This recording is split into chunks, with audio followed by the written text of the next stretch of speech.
작년에 연예인하고 그 운동선수들의 그 과거 학교 폭력에 대한 그 미투가 굉장히 많았어요. 피해자들이 오랜 트라우마와 상처를 이제 가지고 살았지만, 이제 가해자들은 이제 많은 인기를 누리고 많은 연봉을 받고 승승장구하는 거를 볼 수 없었던 것이죠. 이에 대해서 많은 연예인들과 이제 운동선수분들이 공개 사과도 하고 뭐 보상을 하기도 했지만, 어떤 분들은 진실 공방을 위해서 긴 법정 싸움에 들어가기도 했거든요.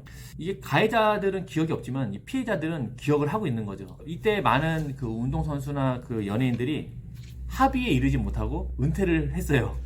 저는 미투가 좋다, 나쁘다 얘기를 하는 게 아니라 그 피해자들이 대체 원한 게 뭐였냐는 거예요. 나를 괴롭혔던 그 상대방이 파멸에 이르고 은퇴하게 되고 이런 것들을 원한 것일까? 대체 뭘 원했을까라는 것이죠. 가해자들이 이전의 행동들을 후회하는 것들, 그리고 진심으로 사과하는 것들을 원하는 것이죠. 요셉은 17살의 형들에 의해서 그 노예로 팔렸잖아요. 이 모든 사건의 시작은 형들의 범죄와 폭력이 있었던 거죠. 자신의 몸값으로 받은 은 20으로 얼마나 잘 먹고 잘 살았는지 내가 알지 못하겠지만, 중요한 건 난 지금 총리가 됐죠. 그리고 내 앞에 지금 곡식을 구걸하기 위해서 형들이 와서 절하고 있는 거예요. 42장에서 보면 요셉은 자신에게 곡식을 사러 와 엎드려 절하는 형들을 알아봤거든요. 그 얘기 뭐냐면 오랫동안 형제들을 생각을 했다는 거예요. 여러분 같으면 이 기회를 어떻게 살릴 건가요? 당장 고개를 들어 나를 보라고 하겠죠. 그리고 확인을 시켜주면 얼마나 두려움의 얼굴로 나를 보겠습니까? 그때 희열을 느끼고 자신이 당했던 것보다 더 심한 굴욕감과 조롱과 멸시를 하고 곡식도 팔지 않고 다시 돌려보내는 것이죠. 정말 짜릿한 경험이에요. 최고의 복수죠. 사람들은 이것을 정의실현이라고 얘기를 해요. 그래서 학폭에 관련된 운동선수와 연예인들이 은퇴를 하게 되고 잠적하게 되고 막 군대로 가게 됐을 때에 사람들이 굉장히 좋아했거든요. 이건 당연하다는 겁니다. 왜? 저 녀석은 나쁜 놈들이니까. 근데 요셉은 자신에게 절하는 형들을 알아봤어요. 형들은 자신을 알아보지 못했거든요. 요셉이 근데 어떻게 했나요? 42장 7절에 보면 자신은 형들인 것을 아나 모른 채 했다고 얘기를 하고 있어요. 대체 얼마나 크게 복수를 하려고.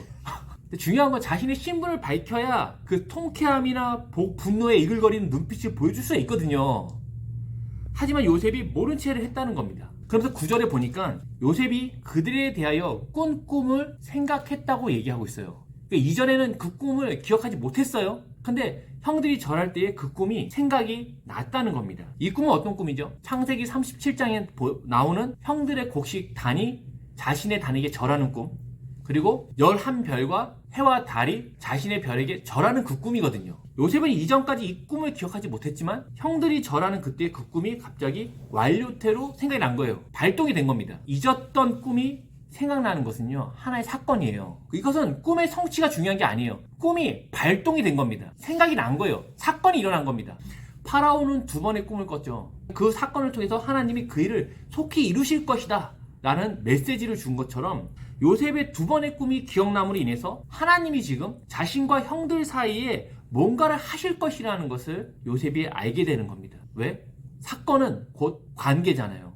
요셉의 꿈대로 형들이 절하고 끝나는 게 아니에요. 지금 형들이 자신에게 절하는 것이 꿈의 성취였다면 자신의 정체를 여기서 드러내고 복수심과 이글거리는 눈빛으로 끝을 내야 되는데, 지금 뭔가 스토리가 굉장히 길어지고 있는 거죠. 자신의 신분을 감추게 되고 말이죠. 사람들이요, 꿈이라고 하면 뭐가 되는 것, 또 뭔가에 도달하는 것을 생각하거든요. 형들이 요셉에게 절하는 것이 뭐가 어쨌다는 것이죠. 그래서 뭐 어쨌다는 거예요. 요셉이 총리가 돼갖고 뭐가 어쨌다는 것이죠. 그게 꿈의 성취인가요? 하나님의 일이라는 것은 약속이 성취가 되는 걸 통해서, 그걸 통해서 무엇을 하시고자 하는가를 봐야 되거든요. 자, 이게 중요합니다. 하나님의 약속이라는 거는 약속이 성취되는 게 중요한 게 아니라 그걸 통해서 무엇을 하시고자 하는가에 우리가 집중을 해야 된다는 겁니다.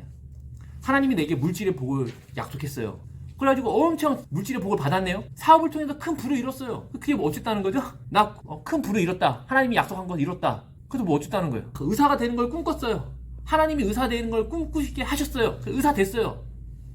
그래서 뭐 어쨌다는 거죠? 의사가 되고 끝인가요? 약속의 성취를 통해서 하나님이 무엇을 하시고자 하는가에 집중해야 된다는 겁니다. 남가주 바이샘 교회가 하나님의 말씀이 사람을 사람으로 살게 한다, 사람을 살린다 라는 부르심으로 세워졌어요. 그러면 내가 사람으로 살게 되면 끝인가요? 왜 하나님이 말씀을 통해 나를 살리고 또 사람을 살리시는가? 그걸 통해서 무엇을 하시고자 하는가를 우리가 봐야 되거든요. 우리 계속 꿈을 가져라고 얘기해놓고 결국에 그 꿈에는 어디에 도달하는 것만 얘기하는 거예요. 하지만 중요한 건 도달하고 나서 무엇 때문에 도달했는가를 봐야 된다는 겁니다.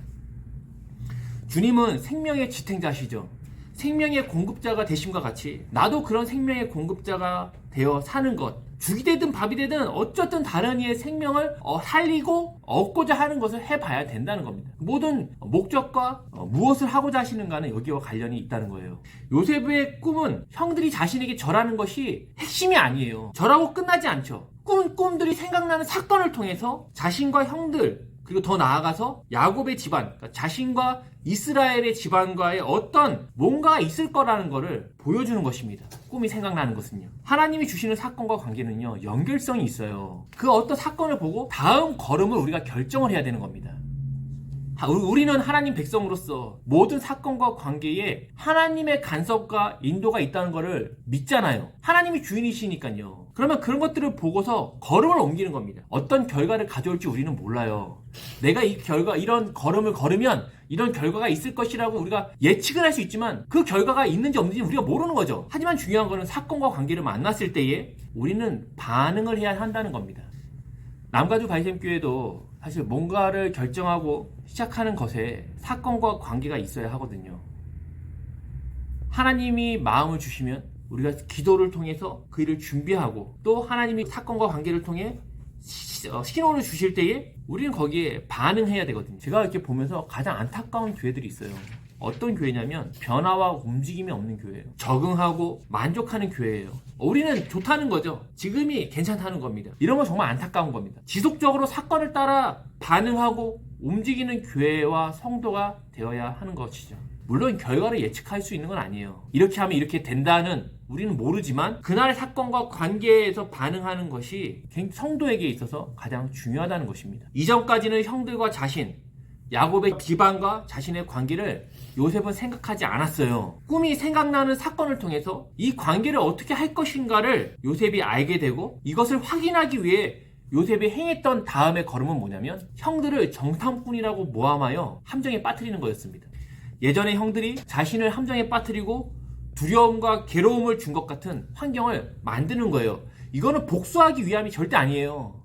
그리고 형들이 어떻게 행동하는 것을 요셉이 지켜보고 있는 거예요. 그 다음에 어떤 과정이 들어오는지, 어떤 사건과 관계가 들어오는지를 보고 다음 걸음을 또 결정하는 겁니다. 형들은 자신들이 정탐꾼이 아니란 것을 증명하기 위해서 가정사를 얘기해요. 가정사를 얘기하는 건 뭐냐면 자신들이 타국에서 몇 명이 모인 그런 사람들이 아니라 한 아버지의 아들이고 한 가족이다. 우리가 12명의 형제가 있는데 막내는 지금 집에 있고 한 명은 잃어버렸다. 라고 계속 얘기하는 거. 정직을 얘기해야 돼요. 왜? 정상뿐이 아니라는 얘기를 증명해야 되니까요. 요셉은 그들을 3일을 가둬요. 그리고 나서 막내를 데려오는 조건으로 9명을 풀어주기로 합니다. 왜냐하면 지금 기근이잖아요. 먹을 게 없잖아요. 아버지 야곱의 집안이 지금 굶주리고 있기 때문에 9명을 보내서 곡식을 보내고 베냐민도 데려오기 하기 위함입니다. 이때 형제들이 대화를 해요. 자기네 나라 말로, 히브리 말로. 요셉은 당연히 알아듣고 있죠. 창세기 42장 21절 22절 한번 읽어주세요. 그들이 서로 말하되 우리가 아우의 일로 말미암아 범죄하였도다. 그가 우리에게 애걸할 때에 그 마음의 괴로움을 보고도 듣지 아니하였으므로 이 괴로움이 우리에게 임하도다. 르우벤이 그들에게 대답하여 이르되 내가 너희에게 그 아이에 대하여 죄를 짓지 말라고 하지 아니하였더냐. 그래도 너희가 듣지 아니하였느니라. 그러므로 그의 핏값을 치르게 되었도다. 요셉은 여기서 형제들이 자신을 판 후에 후회하면서 살았다는 것을 알게 돼요. 그리고 르우벤이 자신을 죽이는 것을 반대했던 것도 알게 되는 겁니다. 형제들이 자신에게 행한 일을 잊지 않고요. 후회하고 그 때문에 서로 다투는 것을 보고 있는 것이죠.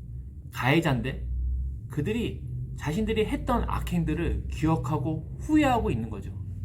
몇 년 동안 요셉이 팔린 17년 그리고 풍년의 7년 해쳐 도합 24년 동안 그들이 후회하고 있는 겁니다.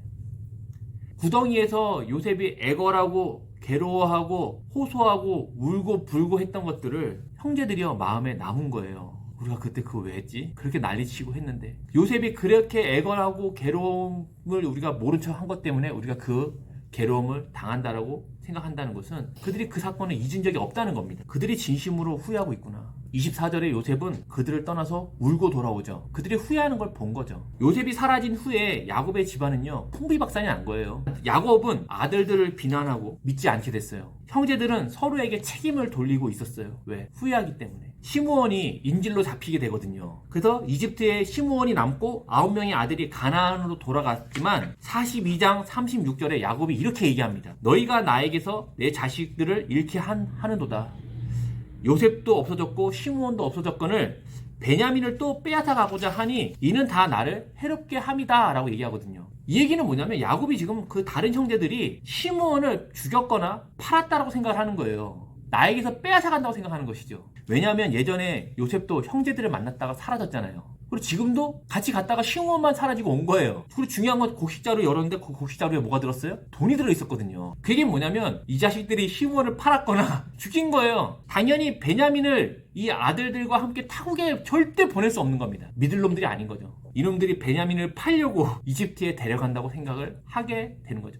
그러니까 야곱과 아들들의 불신 관계, 서로를 신란하는 관계가 된 것입니다. 르우벤은 이런 분위기를 눈치를 채요. 그리고 뭐라 얘기합니까? 우리가 만약 베냐민을 못 데려오면 자기 두 아들을 죽이라 그래요.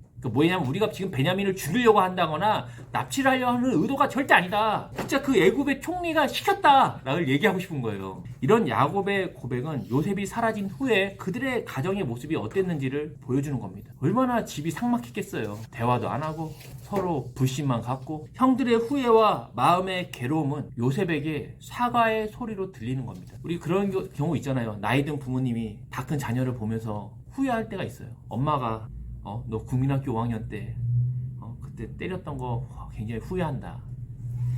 그때 더 잘해줄 걸. 그때 엄마가 어리고 몰라서 미안했다. 그때 아빠가 선물 사줄 걸. 그때 많이 울었지. 이런 얘기를 한다는 겁니다. 예전에 저희 어머니도 그런 얘기 했어요. 어린 시절에 이제 저희가 연년생으로 딱 태어났으니까 너무 힘든 거, 몸도 힘들고 해서 저희 형을 시골에 보냈단 말이에요. 그러니까 저희 형을 시골에 맡긴 게 후회가 되는 거예요. 그래서 저희 형이 성격이 굉장히 급하고 불같거든요. 그래서 아무리 생각해도 어린 시절에 시골에 맡겨서 그렇다고 후회하는 거예요. 그래서 제가 말씀드렸습니다. 아니라고. 원래 성격이 저런 거라고. 시골에 안 갔어도 그랬을 거라고. 그러니까 그런 얘기 하지 말라고. 괜찮다고. 엄마의 그런 게 아니라고. 원래 그렇게 태어난 거라고. 부모는 다 큰 자식을 보고도 과거의 어떤 선택들을 후회하거든요.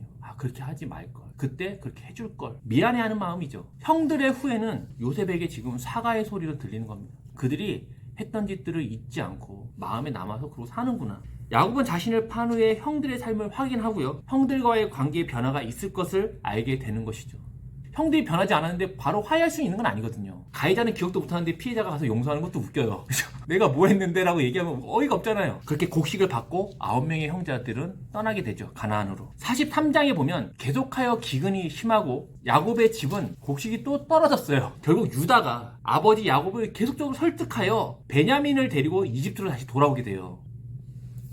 42장에서는 과거의 잘못을 후회하는 형들을 확인하는 걸 통해 사과를 받았고요. 43장과 44장에서는 베냐민을 대하는 형들의 태도를 확인하는 것을 통해 형들의 사과를 받는 것입니다. 형들의 변화, 그동안 베냐민을 어떻게 대접했는지를 확인하는 것을 통해 그는 형들에게 사과를 받고 있는 거예요. 물론 이렇게 의도한 것은 아니었어요. 그는 다만 꿈꿈에 대한 사건을 통해 다음 스텝을 밟았던 것뿐이죠. 형들을 모함꾼으로 몰고 베냐민을 데려와라 이런 거에 대한 다음 스텝을 밟았을 뿐인데 이것이 이렇게까지 연결되더라는 겁니다. 43장 30절에 보면 베냐민을 만난 요셉이 안방에 들어가서 또 울어요. 요셉이 이렇게 울었던 거는 눈물이 많아서 그런 게 아니죠. 그동안 마음에 형제들과 가족을 만나고 싶었던 거예요. 그리고 형제들을 후히 대접한 후에 각자의 자루를 가득 곡식으로 채워줘요. 그리고 나서 또 각자의 자루에 돈도 다시 돌려놔요.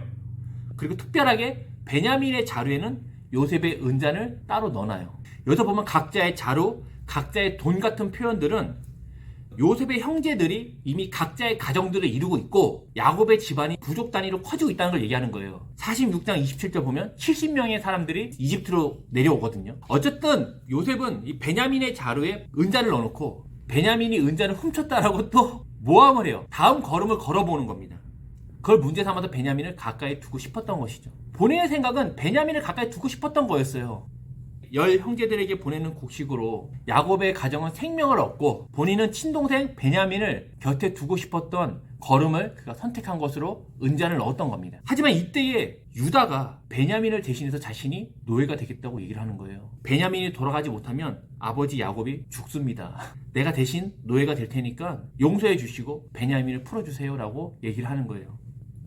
이 유다의 설득의 내용들을 읽어보시면 굉장히 겸손하면서도 정직하고 어떤 변명이나 은잔이 들어있는 베냐민을 정죄하거나 막 분노하지 않았어요. 유다는 베냐민을 대신해서 평생을 노예로 살겠다라고 하고 있는 거죠. 우리가 부모 형제들 간에도요, 장기를 기증하는 게 쉽지가 않아요. 생각해보면 자신의 간을 좀 떼어주고 신장 하나 떼어줘도 자기도 살고 가족도 사는 거거든요. 근데 그렇게 그 장기 기증을 약속하고 도망치는 사람들이 많다고 하더라고요. 무서운 거예요. 그래서 병원에 가면은 신장 기증할 때 굉장히 엄격하게 절차를 거쳐요. 유다는 지금 인생의 전부를 베냐민을 대신해서 노예가 되겠다고 하는 겁니다. 좋은 삶이 아니잖아요. 요셉은 여기서 알게 된 거예요. 요셉의 의도는 다음 걸음 베냐민에게 은잔을 넣은 걸 통해 베냐민만 데리고 가려고 그랬지만, 이런 사건을 통해서 그가 알게 된 건 뭐냐면, 형들이 베냐민을 자신과 다르게 대했구나 라는 겁니다. 자신에게는 시기와 분노를 했던 형들이 자신과 같은 위치에 있는 베냐민이잖아요. 막내이고 또 라헬의 마지막 아들이고 얼마나 야곱이 또 편애했겠어요. 근데 형들이 그 베냐민을 돌봐주고 책임지고 있었던 거를 알게 된 것입니다. 형들이 요셉을 판 후에 후회했던 삶에 대한 변화라고 할 수 있어요. 실제로 그들은 정말 후회한 거예요. 그리고 실제로 그들은 다른 삶을 살았다는 겁니다. 45장 1절과 2절에서 요셉은 시종들을 다 내보내고 정을 억제하지 못하고 형제들 앞에서 또 울어요. 그리고 자신의 정체를 여기서 밝히는 겁니다. 만약에 42장에서 밝혔다면 그거는 분노와 복수를 위한 밝힘이지만, 지금은 여기서는 그 꿈이 생각나는 사건을 통해서 형제들과의 관계가 회복이 되고 그들의 생각하는 것들을 알게 되고 그들의 삶을 후회와 또 베냐민을 대하는 사과의 태도를 받으면서 자신의 정체를 밝힌다는 건 뭐냐면 관계가 회복이 된 겁니다. 요셉은 형제들을 만나서 참 많이 울었죠. 처음에는 숨길 때도 울었고 베냐민을 만날 때도 울었고 정체를 드러내고도 울어요. 요셉은 꿈이 생각나는 사건에 대한 반응으로서 형들을 정상 꿈이라고 모함했고 베냐민 자루에 은잔을 넣었지만, 그 사건의 걸음걸음으로 나타난 결과는 뭐냐면 형들의 삶을 확인하고 또 베냐민을 대하는 태도의 변화를 확인하고 화해와 사과를 받아주게 되는 것입니다. 요셉은 처음부터 형들을 심판하거나 정죄하지 않았어요. 그렇게 할 수 있었지만 그렇게 하지 않았다는 겁니다. 왜? 요셉은 형들을 미워하지 않았거든요. 그리워했거든요, 가족들을. 다만 형들의 변화와 삶을 확인을 했습니다. 요셉이 형들을 만난 후 3번 온 것은 그 마음 가운데 그런 그리움이 있었다는 것이죠. 보통은 이런 괴롭힘이나 배신, 납치가 있었으면 가족끼리라도 분노하고 원망하기 마련이거든요.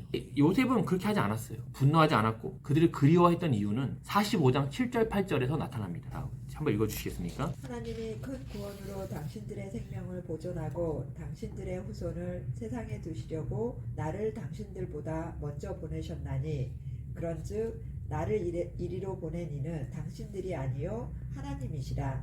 하나님이 나를 바로에게 아버지로 삼으시고 그 온 집에 주로 삼으시며 애굽 온 땅의 통치자로 삼으셨나이다. 13년 동안 그가 노예와 또 죄수의 삶을 살면서 고민과 낙심의 시간이 많았을 거예요. 하나님이 계신 것 같다가도 안 계신 것 같고 도와주는 것 같다가도 안 도와주는 것 같고 되다 안 되고 하니까요. 근데 그가 총리가 됐을 때에 그가 알게 된 건 뭐냐면, 이곳에 나를 보내신 것은 형이 아니라 하나님이라는 것을 그가 알게 되는 거예요. 여기서 확인하게 되는 거예요. 이전에 그가 감옥에 있거나 노예를 했을 땐 이런 걸 확인할 수가 없었거든요. 처음에는 많은 생명의 지탱자로 부르셨다고 생각을 했어요. 이름도 그래서 그 파라오를 통해서 사브나 바네아라고 불리고 생명의 지탱자로 불렸지만, 이전의 꿈들이 생각나는 사건을 통해서 자신이 총리가 된 것은 많은 생명의 삶을 지탱하기 위한 것뿐 아니라 야곱의 집안과 그 후손을 세상에 두시려는 하나님의 계획이라는 것을 그가 알게 되는 겁니다. 그 꿈이 생각나는 사건을 통해서 말이죠. 그러니 두려워하지 마십시오. 하나님이 나를 총리로 세운 이유는 복수를 위한 것이 아니라 야곱의 집안을 이 땅에 남기는 거에 있는데, 내가 하나님의 뜻에 반대하는 행위, 복수하는 걸 통해서 내가 하나님을 대신하겠습니까? 라고 얘기를 하는 것이죠.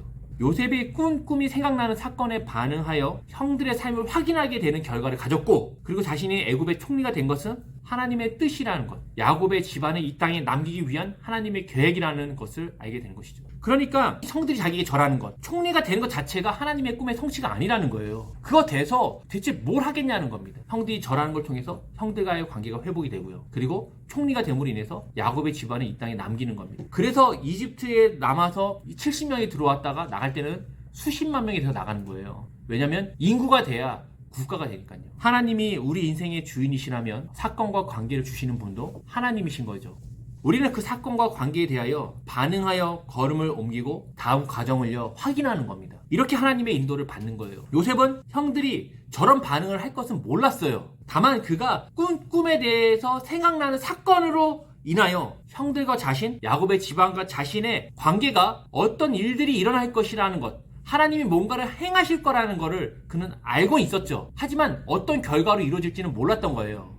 다만 요셉은 다음 스텝을 걸었던 겁니다. 꿈이 생각이 났어요. 형들을 정탐꾼이라고 모함하는 걸음을 걸었죠. 그걸 통해서 형들이 후회했다는 걸 알게 됐어요. 의도했던 건 아니지만 또 베냐민의 자루에 은잔을 넣는 걸음을 통해서 그는 베냐민만 취하려고 했지만 형들의 변화된 삶을 확인하는 결과를 그는 갖게 된 것이죠. 하나님이 그런 결과를 주신 겁니다. 뭘 통해서? 요셉이 꾼 꿈이 생각나는 사건에 대한 반응을 통해서 하나님이 결과를 주시는 거예요. 그래서 요셉은 자신이 나는 생명의 지탱자, 세상을 구원한 사람인 줄 알았더니 그게 아니라 야곱의 집안을 보존하기 위해서 총리가 됐구나 라는 걸 알게 되는 거예요. 그래서 이집트로 그 가족들을 어떻게 합니까? 불러들여요. 그래서 가장 좋은 땅에다가 그들을 정착을 시키죠. 우리는 꿈을 위해 사는 게 지금 아니에요. 꿈을 성취해서 무엇을 할 것이냐가 중요한 것입니다. 영향력이 없는 꿈은 그 말 그대로 욕심이죠. 그리고 되지도 않아요. 삶의 목표를 정하는 건 사실 중요해요. 내가 여기에 가겠다. 매년 어떻게 하겠다. 그런 목적을 정하는 건 참 중요하죠. 목표에 대한 하나님의 인도를 받는 것은 하나님이 주시는 사건과 관계에 대하여 어쨌든 우리가 다음 걸음을 옮겨봐야 한다는 겁니다. 그 걸음에 대하여 다음 사건들은요 우리의 몫이 아니라는 거죠. 우리의 몫은 뭐냐? 하나님이 주신 사건과 관계에 반응하는 거죠. 그 결과를 예측할 수는 없지만 말이죠. 하지만 시간이 지나면서 알게 되는 게 있어요. 그 결과와 장래는 하나님께 있고 우리는 그날그날에 반응하여 사는 것이라는 겁니다. 내 생각대로 되지 않는 사건과 관계가 생기면 사실 불만이 생겨요. 원망이 생깁니다. 지금 이렇게 하려고 그랬는데 이게 안 됐다는 거죠. 그때 그것을 하나님의 사건으로 만나는 것이 영성입니다. 그런 다음에 걸음을 옮겨보는 것이죠. 누가 문제고 누구 때문이고 남 탓하고 원망하고 책임을 돌리는 것이 아니라 하나님을 신뢰하여 주어진 사건에 다음 걸음을 옮기는 것이 성도라는 겁니다. 하나님에 대한 신뢰가 사실 사라질 수도 있어요. 내가 하나님 주신 사건에 따라 다음 걸음 옮겼는데 이게 뭐야? 라고 생각할 수 있어요. 충분히. 요셉도 그랬거든요. 노예에서 가정의 총무가 됐다가 다시 나락으로 떨어지고 술 맡은 관원장 도와줬다가 약속한 게 아니라고 해서 도와주지도 않고 실망할 수 있지만 성도는 다시 자신을 설득하여 하나님의 사건을 또 맞이하는 것입니다. 42장 18절 보면요. 요셉이 자기를 이렇게 얘기합니다. 자신은 하나님을 경외하는 사람이래요. 그 얘기는 뭐냐면 하나님의 주인 되심을 인정하여 그 사건을 따라서 그가 살았다는 걸 보여줍니다. 이해할 수 없는 노예와 감옥 생활에서도 그는 자신을 설득한 겁니다. 동행하다라는 얘기를 했었죠. 하나님과 동행했던 사람들이 나오잖아요. 동행하다는 뜻이 뭐라고 했습니까? 걷는 거예요. 어떻게 걷다?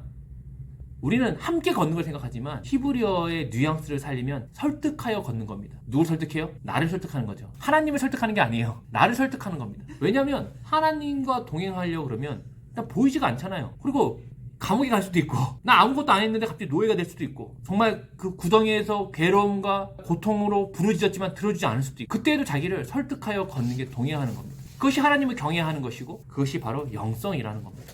만약에 하나님이 내 뜻대로 다 해줘서 하나님이 내 생각과 기도대로 다 해줘서 걸어가는 것은요 그건 누구나 할 수 있는 거예요. 영성 같은 거 필요 없습니다. 저는 우리의 인생이 그저 먹고 마시고 자녀가 잘 되고 부동산을 구입하고 통장에 잔고가 쌓이는 것을 목적으로 끝나지 않았으면 좋겠어요. 우리의 방향을 하나님 나라를 확장하는 관계의 샬롬 또 저 사람을 살리는 방향에 서서 하나님의 사건과 관계를 맞이하여 반응하는 것입니다. 이런 도전이 우리의 삶에 있었으면 좋겠습니다.